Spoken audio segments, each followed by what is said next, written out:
My new blogs. আজকে আমরা যাচ্ছি বালুরঘাটের একটু অফ সাইডে যাচ্ছি। আজকে আমরা যাচ্ছি চকরাম। তো সেই ভিডিওটা আপনাদের কাছে তুলে ধরবো।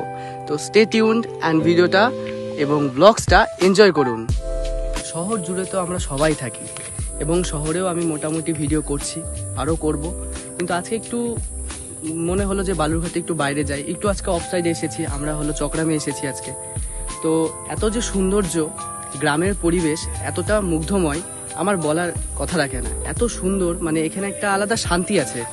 বালুরঘাট থেকে যখন আমরা এদিকে আসলাম, রাস্তাটা একটু খারাপ হচ্ছিল, বাট এতটা শান্তি পাওয়া যাবে মানে অতুলনীয়, বলার কথা না। তো দেখো পুকুরটা,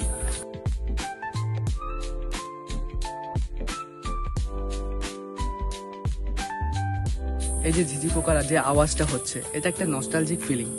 ছোটবেলা যখন দিদা বাড়িতে যেতাম বা ঠাকুমার বাড়িতে গিয়েছি, তখন যখন গ্রামের পরিবেশে ছিলাম, তখন এই আওয়াজটা শুনতে পেতাম। তারপরে বালুরঘাটে যখন আমরা থাকা শুরু করেছি, তো তখন এই জিনিসগুলো না খুব মিস করতাম। তখন এতটা বুঝতাম না, কিন্তু এখন বড় হয়ে বুঝতে পারছি যে এই জিনিসগুলোর ভ্যালু আলাদাই। এটা ইনকম্পারেবল, মানে এগুলো কম্পেয়ার করা যায় না। হ্যাঁ, দেখা হবে আবার নেক্সট ব্লগে। এরকমই সুন্দর সুন্দর ব্লগ নিয়ে আসবো এবং নেচারকে নিয়ে এবং খাওয়ার ব্লগ নিয়ে আসবো। তো স্টে কানেক্টেড, আপনারা সাপোর্ট করুন। বালুরঘাটের ছেলে রোহিত সিং, আপনারা সাপোর্ট করুন, কমেন্ট করুন, আপনাদের মতামত জানান যে কেমন হচ্ছে। আমি চেষ্টা করছি যতটা ভালো বানানোর, যতটা দেখানোর, সেইভাবে কন্টেন্টটা দেওয়ার জন্য।